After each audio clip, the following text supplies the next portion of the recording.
Hello and welcome to the Hidden Gems Show. This is the show where we interview local business owners from around the world. I'm your host, Safir Jamal, and today I have the pleasure of being joined by my good friend Iwan, who's joining us from Bali. Hey, Iwan. Hi, how are you? Good, good. How's it going?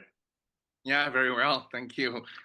Awesome, awesome. So, Iwan, you and I met earlier this year, I guess early last year, when I spent about 2 months in Canggu, and we Yeah. met when you were telling me all about your really cool co-working space slash accommodations slash cafe, like multi-purpose complex that you have in Canggu, which I thought was super cool. And I actually came and I spent a lot of time there. So why don't you tell our viewers a little bit about your business, Awan Connection?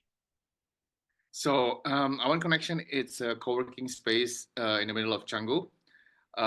What we made it out of used shipping container. The whole idea is to attract mostly sustainable startups. Everything we do is as sustainable as possible. The building is made out of used shipping container covered with bamboo, and also the whole idea of the building. It's I don't believe a building should last forever. So once it is done, it can be recycled easily. That's why we use metal shipping containers, and we try to attract, there's a lot of digital nomad in Bali, but what we are targeting is mostly sustainable startups, that sustainable, people who have the same mindset. There's a lot of people in Bali who is like, self-conscious and conscious about the impact they have on the world. So that was the whole idea for us making this kind of startup. I mean, to honestly, I was inspired by the first co-working in Ubud. It was called Dojo, and it was really, really one of the first co-working space in Bali. And that is like, that's what I aspired to be, to have a lot of, a really, really good, strong community who meet each other not only in Bali but somewhere else too, in Asia or in the world, where so yeah, that's what the whole co-working space is for. We have our own private offices, so our co-working space is free. Anybody can just come up there, buy a glass of water or coffee, and they can work there for free until from like 8 and from 7, actually 7:30 now to midnight, for free. You can just stay the whole day. What we How we make our money, it's by because we have lots of small private offices. So those people who needs 24 hours, or they need to make a lot more phone calls, or they need to have equipments, we rent out the small offices. So usually, mostly when people gets comfortable after the free co-working space, they will move to an office. But that's the whole business idea. So but again, we what also the free co-working space, it's sort of to get more people coming in there. We Hmm. have like a Bitcoin house there. It's a permanent Bitcoin house. We have an art space. We have a Russian fashion house. We have lots of people from Europe and America who works there. Our offices are 24 hours, except for the free co-working, which is until midnight. So this is one of my startup too. Inside it is an electric vehicle company also. So yeah, I have my startup from there too. Wow. Lots going on, lots for me to dig into.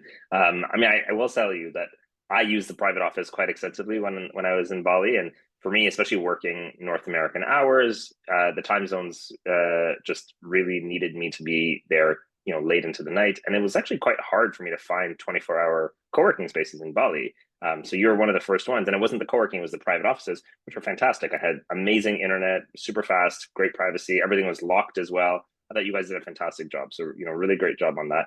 I do find it weird when sometimes like I when we go home at like sometimes I go home at 9 o'clock, and then some of you guys just come in and started working like American hours. Yeah. For me, it's like why? I'm happy for you guys to be there, but for me, it's like why you are in Bali, you are supposed to enjoy the sun, and some of you guys like literally like from Monday to Friday work in like the graveyard shift, and then on the weekend you enjoy the sun. Like why would you do that? But but if it works out, fine. Gotta do what we gotta do, right? But no, that's awesome. So tell me, how long has Awan Connection been around?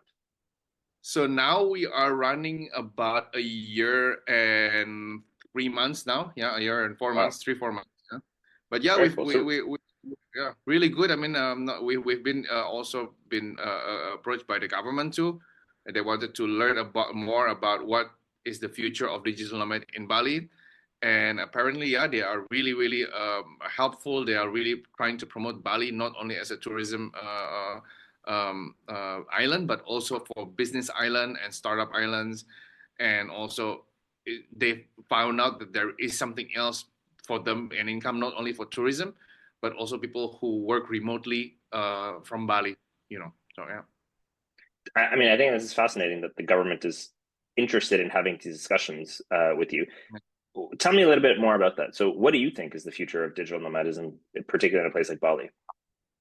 So if I said like there is a lot more coming. The Prime Minister of Thailand actually sent like five guys, five doctorate people to our co-working space also to look at what is the future, because even Thailand is realizing that there is a big potential market for this Hmm. one. People Right. earning euros and dollars, but they're spending it in Bali, or So, but one of the things that like the Thai government people from the Prime Minister told us was like it's really hard to compete against Bali because it's like the whole of Thailand competing against Bali, not like Thailand Mm, competing against Indonesia for the digital nomad market. Because, like for example, like right. in Chiang Mai and Phuket, it's different kind of vibe. But in Bali, Yeah. all the kind of vibe in one island. So if you want to have a meeting, the Yes. furthest that you can get is like 1.5 hours, and people meet there. There's different kind of people from everywhere. The only negative part for me, I think that it's even the government is realizing is like there is. I mean, like inevitably there will be gentrification in Bali, inevitably. Mm, But the only problem is like it's too fast, mm, too fast. It is way too fast in a year. So most of the people who works at my place, they can't afford to pay a living around where they work. They have to live very very far away to be able to find some right. affordable place, because that's the negative part, because it's just way too fast. But as Right. far as like there is a lot more people coming in here, different kind. I hope there will be more engineering. This few last few months, I've seen that not only like the gig worker, but there's also engineering people who starting coming to Bali to do like interesting tangible product, not only like online. But Yeah. yeah. Very good. Okay. So, generally speaking, um, you're bullish on the future. You think that there's more potential for digital nomads to come to Bali in the future. We haven't hit Oh like a yeah, peak or a yeah. plateau. Yeah. Yeah, no, it's there is still a lot more here. It's the just looking at the demand of the apartments. Or like before, people say, okay, you want to come to Bali? The whole idea is I want to get a big villa with swimming pool, big gardens, Yeah. with the same price of like an apartment in Europe, right? So that villa now it's so expensive that it's not affordable anymore. But even like the off plan sort of like apartment, now they're selling out off plan already. People are buying that already, even though Wow. there's no swimming pool, there's no garden. People are buying that already. So there is a lot of demand for even for real estate. There is people who would just want to move to Bali or work to Bali no matter what happened. Right, right. Just the vibe of the place. It's not so much the accommodations that dictate Yeah, this or the geo arbitrage in terms of the cost. It's just they want to be in an environment, in a community surrounded by, the right type of people. So I think it's yeah, fantastic. I mean, I love Bali. I've come before and I stayed a long time and I can totally see the appeal and the charm, particularly in a place like Canggu where everything is yeah. just, amazing food, amazing co-working spaces, great community, really cool fitness options as well. So I totally see the appeal. And at Awan Connection, I just want to bring it back. So you have the cafe, you've got free co-working spaces, you've got the private offices, and then you also have a few accommodation options on site as well, right? We have still have the accommodation, but we are not renting it out. We don't publicize it anymore. We will Okay. only rent it out for people who have offices there, or if people Uh, are already working in the co-working space. That's when we start renting out to them, because we did attract a lot of those, like people who wants to only go there and have parties, and it doesn't. uh, It obviously it's not in line with the co-working space. People for sure. partying and working. So we have closed that a little bit. So actually, half of our accommodation have been turned into offices now. Oh, So good. we are running more towards the offices that we are renting out. So we still have a few rooms, but like Yeah. it's not public unless you start working there, and we know who you are. You're not a party people, then we'll rent it Right. out to you. That makes sense. That makes sense. Uh, I think one of the things that was most striking to me was just the sheer beauty of the construction, right? So, like you said, it's made of shipping containers, but the whole property has like this beautiful bamboo covering. It's very aesthetically pleasing. Maybe tell me a little bit of like the aesthetic vision and maybe even some of like the practical complications that you faced when you were actually building this place. Everybody is like, it it does it pay to be sustainable? Yes, but I'm the one who's paying for it. It's I tried to be sustainable, but yeah, but it hasn't been very easy to do. It's supposed to cost a lot less in building Yeah, material. right. It's supposed to be a lot faster. That's what on paper, but Mm, in reality, yeah, it costs yeah, a little bit more than a normal building. But I'm happy about it. We did it. We thought it was something very difficult to do something like that in Bali. yeah. We try to use bamboo so that it's something to isolate in insulation from the sun, so Mm, protects it from the sun. If not, it's so that's why we try to use as much as a natural material as possible. right. If you ask me again, would I do it again? No, I wouldn't do it again with a shipping container. It was quite a nightmare.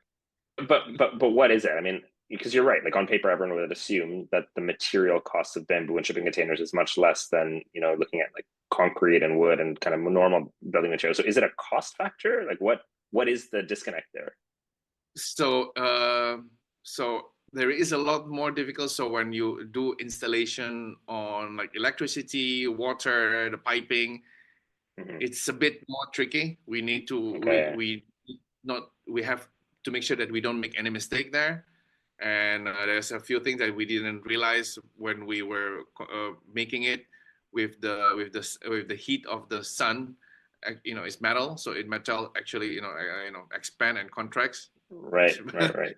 many times during the day, and that's something that we Interesting. didn't realize that happens. So yeah, Right. that thing, it pulls the pipe many Okay. times a day. So Wow. there's the feature that you don't, you never thought about it until it happens to you. Of And that course. was very costly learning curve. Yeah. So. Got it. Well, I mean, on the plus side, though, do you think that there's any type of whether it's like government incentives for businesses to become more sustainable, or any type of support that you would get from any type of government agencies as like a recognition of the fact that you're doing something that's ultimately good for the long-term vision of Bali? Okay, well, we'll leave it there. Yeah. Fair. But this government is the one who has been re-elected. I have to say that the Costa, I think. So is I have to say he's a lot more proactive in in Okay. in in, when it comes to sustainability. Uh, you know, but it's not easy to implement For sure. sustainability in Bali. It's not easy. There's a different kind of mindset. There is a Yeah, cultural mindset that is not easy. But I mean, the good thing about Bali, there is so many expat here who who wants to work together with the local population, great. and most of the recycling company here in Bali, it's all expat owned. Right, right. So, and it's very well received by the government of Bali, as well received by the government of Indonesia. And when we met with the governor, and they keep about talking about who are the shareholder of this Bali economy. They keep to, oh yeah, there's the military, there's the police, there is the governor, there's like the local banjar, there's the tradition. And then one of the things I think they keep forgetting is that, and they agreed with me, is like Bali is going to be a very international, how we call it, is like a cosmopolitan village. Right. There's I love that. so many people all over the world that are here. I mean, like I used to live in Spain. I can tell there's a lot more international people here in Bali, more mixed here than in Europe, in some of the biggest cities in Europe. Wow. And so yeah, and we are another stakeholder here in Bali, and Yeah. and and to many people this is already home.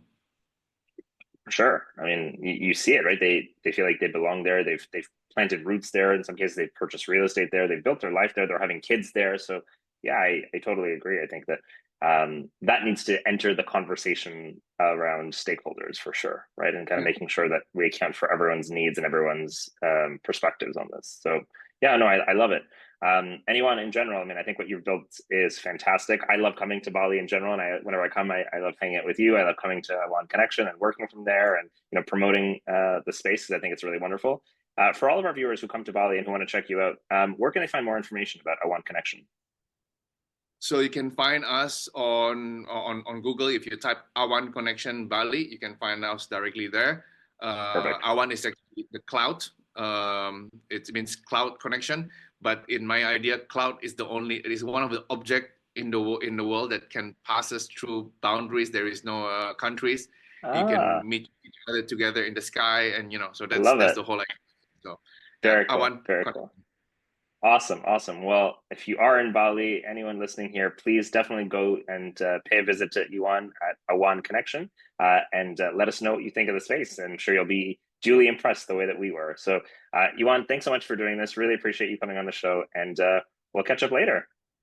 Thank you very much, Jamal. All right, cheers.